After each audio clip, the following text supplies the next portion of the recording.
श्री स्वामी समर्थ. चला तर आज आपण बघूया कुरकुरीत अशी गव्हाच्या पिठाची होणारी चकली, ती पण झटपट. आता महालक्ष्म्या येत आहेत, महालक्ष्म्यासाठी फराळीचं तर बनवायचं आहे, पण गडबडीमध्ये जर समजा भाजणं नाही झाली तर झटपट होणाऱ्या चकल्या गव्हाच्या पिठाच्या. तर त्यासाठी आधी काय करू आपण, कुकरमध्ये थोडंसं खाली पाणी टाकायचं, नंतर ही अशी रिंग टाकून थोडंसं गरम करायला ठेवतं. आता इकडे मी पिठाचं तुम्हाला सांगत आहे. गव्हाचं पीठ घेतलेलं आहे एक टोकरी भरून. तर या डब्यामध्ये आपल्याला गव्हाचं पीठ लावायचं आहे मिक्सरला गठुडं बांधून. पण आता सुती एक कपडा घेतलेला आहे शर्टचा मी, त्याच्यामध्ये आता हे गव्हाचं पीठ आपण टाकून घेऊ. तर गव्हाचं पीठ टाकून त्याचं गठुडं बांधून घ्यायचं आहे. आणि गठुडं बांधल्यानंतर या डब्यामध्ये ठेवून आपल्याला 1-2-3 शिट्ट्या होईपर्यंत हे वाफळून घ्यायचं आहे. म्हणजे मस्त खुसखुशीत अशा गव्हाच्या पिठाच्या चकल्या होत्यात. आणि खरं तर खूप खायला खमंग पण होतात. नक्कीच तुम्ही एकदा ट्राय करून बघा. आता मी सांगते या पद्धतीमध्ये, अजिबात बिघडणार पण नाही आणि खायला पण खूप चविष्ट अशा राहतात. आता गठुडं बांधून या डब्यामध्ये आपण ठेवलेला आहे. आता इकडं कुकर आपण ठेवलेलं होतं आधीच गॅसवरती. थोडंसं पाणी गरम झालेलं आहे, त्याच्यामध्ये आता आपण हा डब्बा ठेवून देऊ. आणि वरतून आता टोपण लावून 3 ते 4 शिट्ट्या होईपर्यंत आपल्याला त्याला वाफळून घ्यायचं आहे.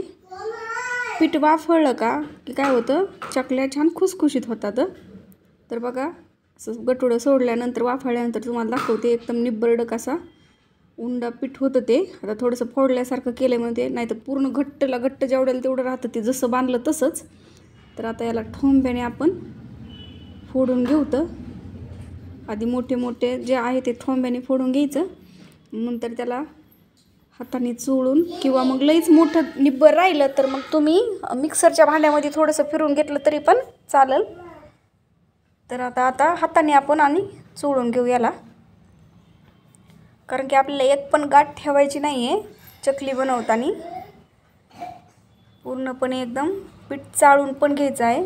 तर पूर्ण याला भरपूर असं आपण चोळून घेतलेलं आहे. थोडीफार गाठी दिसतातच, पण आधी आपण याला जी पुरण चाळायची चाळणी आहे ना, त्या चाळणीने आपण चाळून घेऊ. तर म्हणजे ज्या थोड्या लहान मोठ्या गाठी राहिलेल्या आहेत त्या आणखी चोळू आपण याला पूर्णपणे चाळून घेणार आहोत, बारीक करून घेणार आहोत.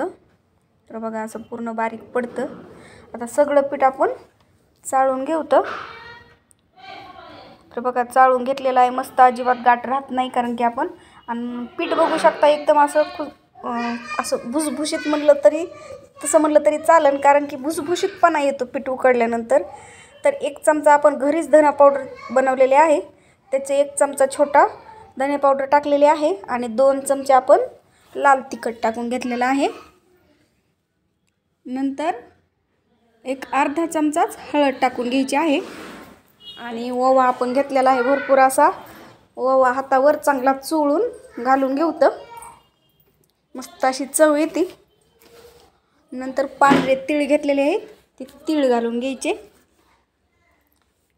मस्त असं भरपूर तीळ टाकलेले आहेत, कारण की मस्त चकली आपली खमंग झाली पाहिजे.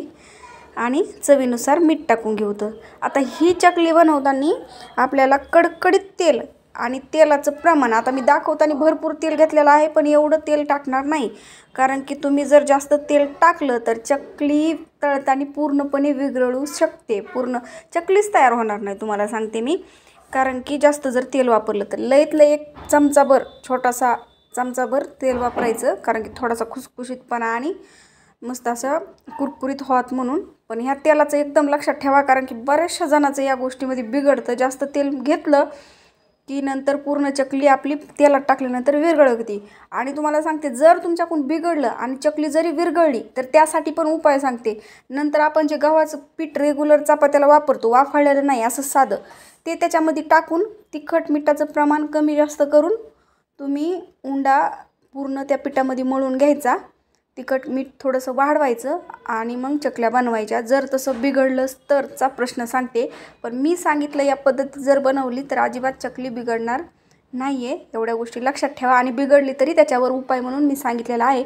कारण की एवढं मोठं पीठ आपण फेकून तर देऊ शकत नाही, त्याचं काहीच होऊ शकत नाही. म्हणून मग साध्या पिठामध्ये कणिक मळून घ्यायचा. नंतर म्हणजे छान डबल चकल्या येतात अजिबात मग त्या तेलामध्ये विरघळत पण नाहीत. कारण की एवढं डबल मी सांगते कारण की बऱ्याचशा जणांकडून होता एवढं प्रॉब्लेम. ज्यावेळेस मी लग्नाच्या आधी नवीन बनवत होते ना या पद्धतीच्या चकल्या तर होतं माझ्याकडून पण आता भरपूर दिवस झाले मी या पद्धतीच्या चकल्या महालक्ष्मीला बनवतेच. दिवाळीसाठी मी भाजणीच्या बनवते, लक्ष्म्याच्या गडबडीमध्ये थोडंसं भाजणीचं होत नाही म्हणून गव्हाच्या पिठाच्या बनवते. तर आता बघा मस्त असा सूर्या घेतलेला आहे. आमच्याकडे याला सूर्या म्हणतात, तुमच्याकडे काय म्हणतात नक्कीच सांगा कमेंटमध्ये. तर मस्त असं आपण वहीचे पानं घेतलेले आहेत. तर त्या वहीच्या पानावरती आपल्याला जी चकलीची प्लेट आहे ती टाकून घेतलेली आहे आणि मस्त अशा चकल्या बनवून घ्यायच्या आहेत बघू शकता. आणि जर वहीचं पान तुम्हाला घ्यायचं नसेल तर मग तुम्ही प्लेटी जरी घेतल्या का जेवणाच्या ज्या प्लेटी असतात त्याच्यावर जरी बनवल्या तरी चालतात. आणि चकलीचं पीठ बनवताना शक्यतो घट्टच तिंबा, भरपूर असं घट्ट म्हणजे छान असे त्याला काटे पण येतात आणि मस्त चकली पण चांगली पडते. पातळ अजिबात बनवू नका, घट्टच पीठ बनवा. तर बघू शकता आता तेल गरम झालेलं आहे, आपण चकल्या तळून घेऊ. तर सगळ्या चकल्या मी बनवून घेतलेल्या आहे, 4-5 चकल्या बनवून घेतलेल्या आहेत. तर त्याआधी आपण तळून घेऊ. तर मस्त तुम्हाला दाखवते बघा. मी तळायला लागल्यानंतर तुम्ही बघू शकता अजिबात तेलामध्ये टाकल्यानंतर त्याला अजिबात म्हणजे असं विरघळलेली नाही आहे, म्हणजे तेलाचं प्रमाण बरोबर झालेलं आहे. आणि तसं जर प्रमाण ठेवलं का चकली जास्त तेल पण पित नाही. बऱ्याचशा जणांचं काय होतं चकली भरपूर तेल पिले असं पण होतं, पण अजिबात तेलकट होत नाही. बघू शकता एक नंबर अशी आपली चकल्या तयार आहेत. आता तेल मी थोडंच टाकलं आहे त्याच्यामुळे 2-2 तळणार आहेत. जास्त जर टाकलं तर मग घाणा होऊ शकतो, त्याच्यामुळं तेल जास्त टाकलं तर जास्त टाका, जेवढ्या वस्तात तेवढ्याच टाकायच्या. तळताना पण तेवढी गोष्ट लक्षात ठेवायची. तर आता दुसरं पण आपण 2 टाकून तळून घेऊ. तर तुम्हाला दोन्ही घाणे मी दाखवलेले आहेत तळून. तर मस्त असं फुल गॅस ठेवायचा, फुल गॅसवरती तळून घ्यायच्या.